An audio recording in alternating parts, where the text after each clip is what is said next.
দয়া করে ফখরুদ্দিন মঈনুদ্দিনের মতো পালিয়ে যায় না। আগে একটা সিন্ডিকেট ছিল, এখন আরেক গ্রুপ সিন্ডিকেট দাঁড়ায় গেছে। সংস্কার করবেন, আমি তো শেষ পর্যন্ত দেখবো এখানে কুসংস্কার না অপসংস্কার না সারা বাংলাদেশে একটা হট্টগোল। এখনো পুলিশেরটা বের হয় নাই। পুলিশেরটা বের হলে আমি তো দেখি এখানে একটা খুনাখুনি হয়ে যাবে। প্রশাসনে হাঁটাহাঁটি হয়েছে, আপনারা দেখেছেন। আমি খুব ভাই আশঙ্কার মধ্যে আছি। দয়া করে আপনারা যে সিরাজুল আলম খান দাদা ভাইয়ের, ওনাদের তো খুব কম ছিল রাষ্ট্র সংস্কারের বিষয়, এখন তারা যেভাবে পরিধি বাড়াচ্ছে আমার তো মনে হয় ভালো কিছু এরা করতে পারবে না। দয়া করে ফখরুদ্দিন মঈনুদ্দিনের মতো পালিয়ে যায় না। আপনারা থাকেন, খুব দ্রুততম সময়ে 2025 সনের মধ্যে নির্বাচনে রোডম্যাপ ঘোষণা করে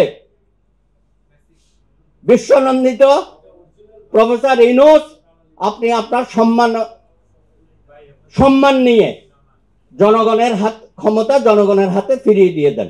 সংস্কারের কথা বলেন ভাই, দুঃখের কথা। এই যে আমার ভাই পান্না ভাই আসছেন, বিচার বিভাগ কি আছে কোথাও? এটা তো 15 বছরে এটা প্রায় ধ্বংস হয়ে গেছে। সাংঘাতিক অবস্থা। আপনি দেখছেন উচ্চ আদালতে কি হচ্ছে।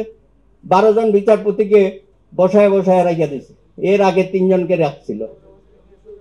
নিম্ন আদালতের কি অবস্থা হচ্ছে ওখানে? হাতাহাতি, মারামারি। এটা কি সুস্থ লক্ষণ? একটা আগে একটা সিন্ডিকেট ছিল, এখন আরেক গ্রুপ সিন্ডিকেট দাঁড়ায় গেছে সব জায়গায়। নিম্ন আদালত বেল নিয়ে বাণিজ্য হচ্ছে, এগুলো দেখছেন না? এগুলো তো সমাজটা তো আরো পচে যাচ্ছে দেখি। আমাদের পুলিশ ভাইয়েরা, তাদের তো চরিত্রের কোনো পরিবর্তন হয়েছে মনে হয় না। শত শত মামলার আসামি, 300, 400, 500, বিরাট ব্যবসা বাণিজ্য শুরু হয়েছে, এবং সেই ব্যবসা বাণিজ্য এখন কোর্ট কাছারির মধ্যেও নাজেল হয়েছে। শুনুন, আরেকটা কি কাজ করেছে, বিচার সংস্কার কমিশন একটা হয়েছে, তারা তো দেবে কিছু। মাননীয় প্রধান বিচারপতি আপনি বললেন 25 দফা সংস্কার আমি করব। খুব ভালো, আপনি খুব মেধা সম্পন্ন মানুষ, ব্যারিস্টার ইশতিয়াক সাহেবের ছেলে। হ্যাঁ, আমাদের খুব গ্রহণযোগ্য একজন প্রধান বিচারপতি বহুদিন পরে পেয়েছি। আপনি নিজেও বলেছেন যে 25 দফা করব, বিচারক নিয়োগে আমি আইন করব। করছে, হয়তো করতেছে। তার আগেই আপনি 23 জন বিচারপতি নিয়োগ দিয়েছেন কেন? আমরা জানতে চাই। তা আগের সরকার যেভাবে ডজনে ডজনে বিচারপতি দিয়ে উচ্চ আদালতের মধ্যে একটা প্রলয় সৃষ্টি করে দিয়েছে, 30-40 বছর আমাদের ভুগতে হবে এই নিয়োগগুলোর মধ্য দিয়ে। আপনি এসে আবার এমন একটা নিয়োগ দিয়ে দিলেন, এটা আমাদের কাছে গ্রহণযোগ্য না। তো আমরা কি এইভাবেই করতে থাকবো? এখনো ভাবে সুস্পষ্ট ভাবে আপনারা কিছু বলছেন না বিচার বিভাগের কোথায় কি সংস্কার করবেন। শুনেছি একটা প্রাথমিক কিছু রিপোর্টের একটা অংশ বেরিয়েছে, যে আমলা সাহেবদের একটা অংশ বেরিয়েছে। আমার ভাই চলে যাচ্ছেন, আমলা সাহেবরা খুব ক্ষিপ্ত হয়ে গেছে।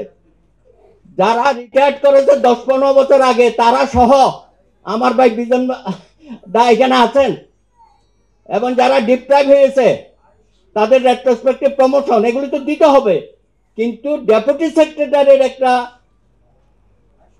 ইয়ে নিয়ে কত পার্সেন্ট হবে সেটা নিয়ে তারা যেভাবে সরকারকে চ্যালেঞ্জ করে বসলো, তাহলে 10টা কমিশনের রিপোর্ট যখন পুরোপুরি বেরোবে, সারা দেশে তো একটা যুদ্ধ শুরু হয়ে যাবে।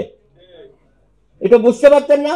আমি বিচার বিভাগের কথা বলি, মানে একটা রেশিও, উকিল সাহেব থেকে কতজন যাবে, জেলা জজ থেকে কতজন যাবে, 3:2।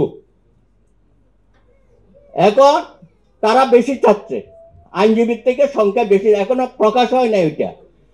এটা হবার আগেই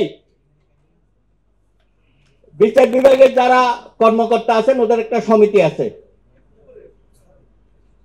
আমাদের প্রশাসনের কর্মকর্তাদের সমিতি আছে, ক্লাব আছে, এদেরও একটা সমিতি আছে।